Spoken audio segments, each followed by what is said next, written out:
चिमूर तहसील के पत्रकारों ने जलगांव में आयोजित कृषि महोत्सव के अवसर पर हाईटेक कृषि तकनीक का एक दिवसीय अध्ययन कर वापस पहुंचे। गौरतलब है, खेती को आधुनिक तकनीक से जोड़कर किसानों के भविष्य को सुरक्षित और समृद्ध बनाने का संदेश लेकर यह पत्रकार जलगांव से लौटे। खेती को आधुनिक तकनीक से जोड़कर किसानों के भविष्य को सुरक्षित और समृद्ध बनाने का संदेश लेकर चिमूर तहसील के पत्रकार जलगांव से लौटे। जैन इरिगेशन सिस्टम के अंतर्गत Krishi Tirth Jain hills plant system Jalgaon में 9 जनवरी को आयोजित कृषि महोत्सव के अवसर पर चिमूर तहसील के पत्रकारों ने हाईटेक कृषि तकनीक का एक दिवसीय अध्ययन दौरा सफलतापूर्वक संपन्न किया। इस अध्ययन दौरे का नेतृत्व चिमूर के वरिष्ठ पत्रकार सुरेश डांगे ने किया। दौरे में तहसील के कुल 18 पत्रकारों शामिल हुए। आधुनिक विज्ञान और तकनीक के युग में मशीनों के सहारे कम लागत में अधिक उत्पादन कैसे लिया जाए, इसकी प्रत्यक्ष जानकारी पत्रकारों को दी गई। दौरे के दौरान फल बागवानी के लिए बीज प्रक्रिया, टिश्यू कल्चर तकनीक, गादी बेड, मल्चिंग द्वारा खेती, धान और सोयाबीन जैसी फसलों की उत्पादकता बढ़ाने के उपायों की विस्तृत जानकारी दी गई। इसके साथ ही कच्चे माल से पीवीसी पाइप निर्माण और ड्रिप इरिगेशन प्रणाली की पूरी प्रक्रिया का भी प्रदर्शन किया गया। इन आधुनिक तकनीकों से किसानों की आय बढ़ाकर आर्थिक स्थिति कैसे मजबूत की जा सकती है, इस पर विशेष मार्गदर्शन किया गया। कृषि वैज्ञानिक एवं पत्रकार मार्गदर्शक देवेंद्र पाटिल तथा मीडिया प्रमुख अनिल जोशी ने हाईटेक सिंचाई और आधुनिक खेती की बीमारियों को सरल भाषा में समझाया। अध्ययन दौरे के दौरान मिली उत्कृष्ट व्यवस्था को लेकर जैन हाईटेक कृषि प्लांट के व्यवस्थापकीय संचालक, मीडिया उपाध्यक्ष अनिल जोशी एवं मीडिया प्रमुख देवेंद्र पाटिल के प्रति सभी पत्रकारों ने सामूहिक रूप से संतोष व्यक्त किया। इस अवसर पर कृषि भूषण के.बी. पाटिल ने चंद्रपुर जिले के जलवायु परिस्थितियों को ध्यान में रखते हुए कहा कि विदर्भ क्षेत्र के किसानों के लिए केले की खेती अत्यंत लाभकारी सिद्ध हो सकती है। इस विषय में सीटीवी प्रतिनिधि बालू सातपुते ने उनसे विस्तारपूर्वक जानकारी प्राप्त की।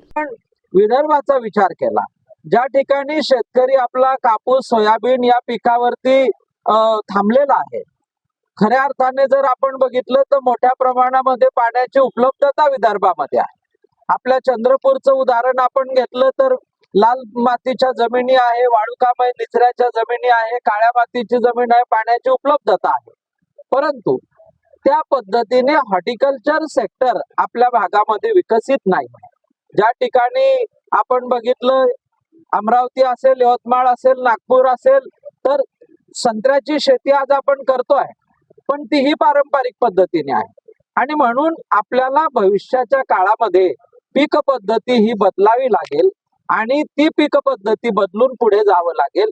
त्यातलं एक जे पीक आहे ते केळीचं पीक आहे, जे आपल्या परिसरामध्ये खूप उत्तमरित्या येऊ शकतं। केळीला मी सांगितल्याप्रमाणे निचऱ्याची जमीन लागते, पाण्याची शाश्वतता लागते। जैन टिश्यू कल्चर केळी रोपांचा वापर करावा लागतो। गादी वाफा तयार करून त्याच्यावर 2 लॅटरल टाकून त्याला टिश्यू कल्चरचं रोप लावणे, त्याला मल्चिंग टाकणे, दर 4थ्या दिवशी केळीला फर्टिगेशन करणे, nitrogen, phosphorus, potash, calcium, magnesium, sulphur अशा सगळ्यांची झिंक, फेरस, बोरान ह्या अन्न घटकांचं संतुलन साधणे आणि आधुनिक पद्धतीने केळीची शेती करणे, यामुळे साधारणपणे 11 ते 12 महिन्यामध्ये शेतकऱ्याच्या हातामध्ये केळीचं पीक येतं। साधारण एका एकरामध्ये 1452 केळीची रोपं लागतात। 11-12 महिन्यामध्ये हार्वेस्टिंग होतं। एका झाडाने आपल्याला फक्त 25 किलोचं वजन दिलं तरी सुद्धा आपण साधारणपणे एकराला 35 ते 40 टनाचं उत्पादन आपण काढू शकतो। जर आपल्याला 12 रुपयाचा भाव मिळाला कमीत कमी असं आपण गृहीत धरूया, आणि जर आपण 35 टन यील्ड काढलं तर मी आपल्याला सांगू इच्छितो की साधारणपणे 4-4.25 लाख रुपये एका एकराला आपल्याला होतात। आणि म्हणून सोपं पीक आहे, सहज करण्यासारखं आहे, आणि म्हणून चंद्रपूर, भंडारा, गोंदिया, नागपूर, यवतमाळ मध्ये आपण केळीच्या पिकाकडे वळलं पाहिजे। हा पहिला मुद्दा। दुसरा मुद्दा, मग सगळ्यांनीच केळी लावायची का? सगळ्यांनाच